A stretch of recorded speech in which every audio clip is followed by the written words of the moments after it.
Alright, we have a Siemens M60 controller, and today we're going to look at how this controller logs the pedestrian information into its database. And I have already connected a TS2 virtual cabinet to work with this controller, and you can put pet calls in there, and you can put vehicle calls in there, all those sort of stuff. And one important thing that I need to mention, that the Siemens have upgraded their security database security, and you can no longer directly FTP into the controller from controller M60, and you have to securely FTP into that, which is basically SFTP. And to do that, you have to use a private key, which you can use from here, and you can use a private key, and you can generate the key, and you can save that key to use to activate the controller. And I have already created the key. If I double click it, it's going to activate that, and we can directly telnet into that controller. So to telnet into the controller, I'm going to use the CMDO, which is the common prompt, and then telnet. The controller IP address is 192.168.1.2, and it's going to ask for the credentials. And you have to write up a small script to see the front panel of the controller. So I'm writing up the script. So pretty cool. And as you can see, this is showing the front panel of the controller right now. So you can using the keypad or the keyboard, you can change or do anything you want without even touching the controller. So that's pretty cool. So as you can see, the controller is right now resting on phase 2 and phase 6, and as you can see, it's from here, it's also, you can see that. And what I'm going to do is I'm going to put pet calls on our coordinated movement and non-coordinated movement. Our coordinated movement is going to be pet phase 2 and 6, and non-coordinated is pet phase 4 and 8. And I'm going to record the time exactly when I'm going to put the call in. So I'm going to open it up, and right now it's resting on 3 and 7, phase 2 and 6. So I'm going to put call at around 10:08:45. I'm going to put call on pet phase 4 and 8. I did put call on there. I took out the call, and you can see we were lucky that we instantly went back to pet phase 4 and 8.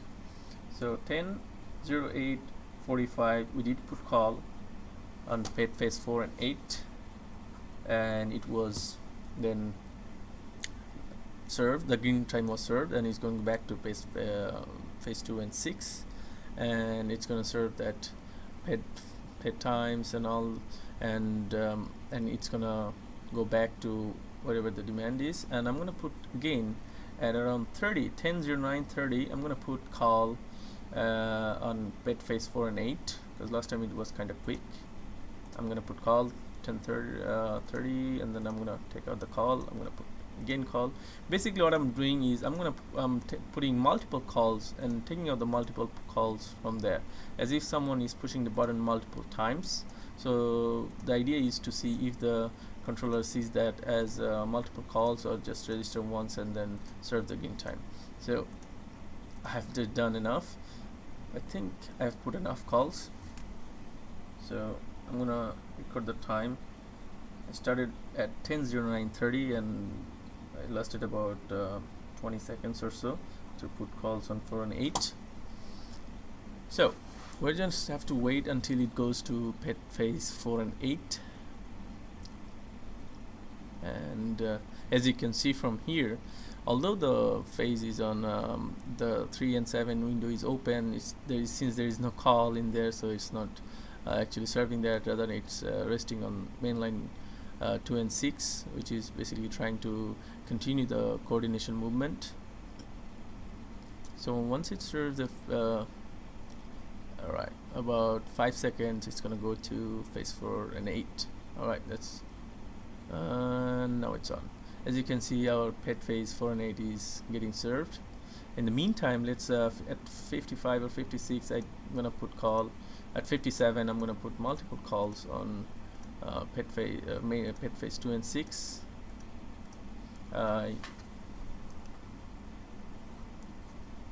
55 to 56 I did put call on 2 and 6, and again I'm gonna do that one more time, and then I'm gonna go to the database.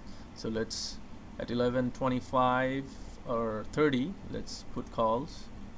Alright, I did a little early, but anyway, I'm gonna put multiple calls to see if the controller sees those.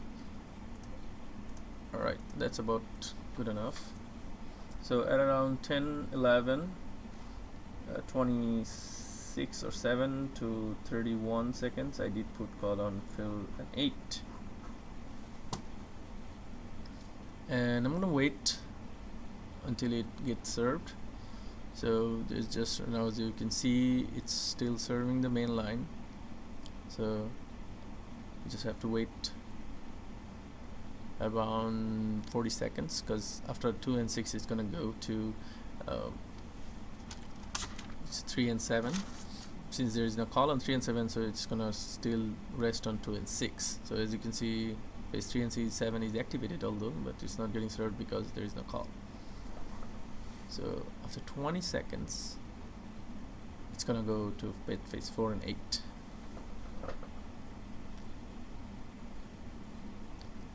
Right.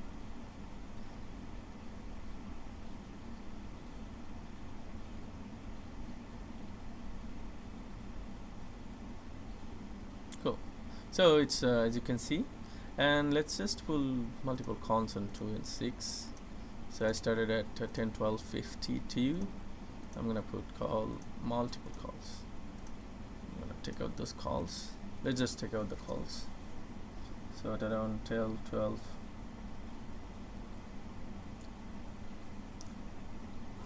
So let's, on the next step, let's go to the database, and to go to the database, I'm going to use the FileZilla to get into the database of the Siemens M60 controller, and you have to input the controller IP address, then the credentials. I use the default port, I think, which is 21. If we don't put anything in there, it's going to take a default as 21, which is the FTP. As you can see, there is nothing in there, so just nothing. So we have to, like I said, we have to use port 22 to securely FTP into that, which is just, I'm going to board these and connect it to the secure FTP. Alright, so let's go to the root, and then media, and then SD. So these are all the DAT files that has been stored in the database or in the controller. So we're gonna download the latest one that we worked with. So it's downloaded on the desktop. Let's get to the data. I'm gonna minimize that, and I'm gonna take this data to our translator and put it in there, and then open up the CMD, and I'm gonna translate this data. I'm gonna type in the translator and then the file that we're going to translate. So once it's translated, there's a CSV file. I'm going to open it. Basically, this is the translated version of the DAT file. So this is the time, which is 6 hours off, I believe, because of the GMT issue.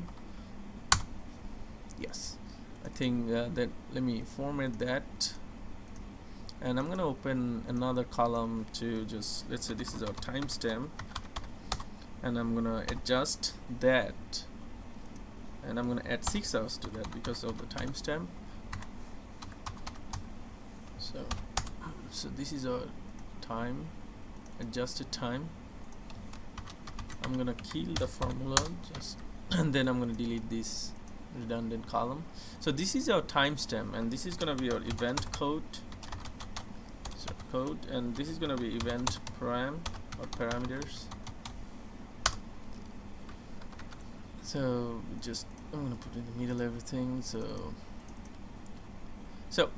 as you can see, there are lots of events and all lots of event code, but we are mainly interested in event code 45, 89 and 90, which is event, as you can see from, this is the Indiana traffic signal high resolution data logger enumeration, and basically translate the event code into a readable format, which as we are, like I said, we are interested in event code 45, which is a pedestrian call registered, and then event code 89 and 90, which is basically the pedestrian ped detector, ped button on and off events.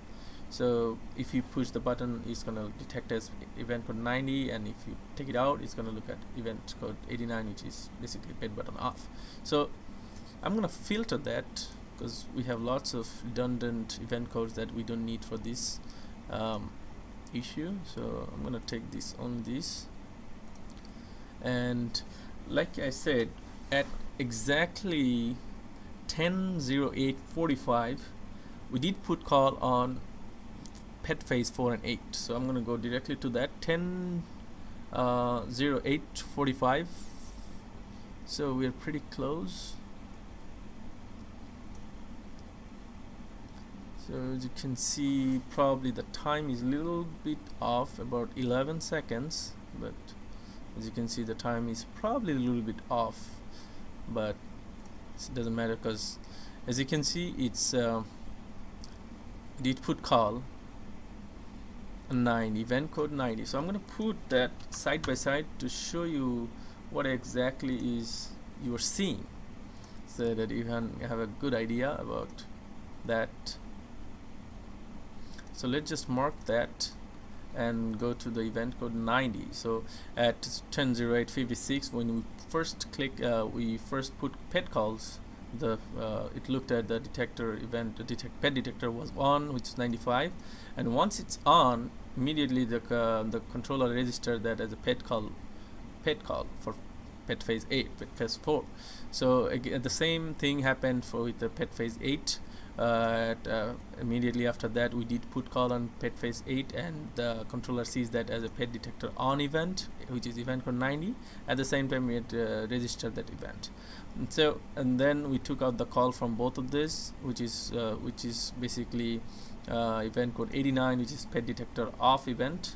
So as you can see, that means you took out the button, and this is basically these are multiple events that is being registered because we did put call a lot of calls in there.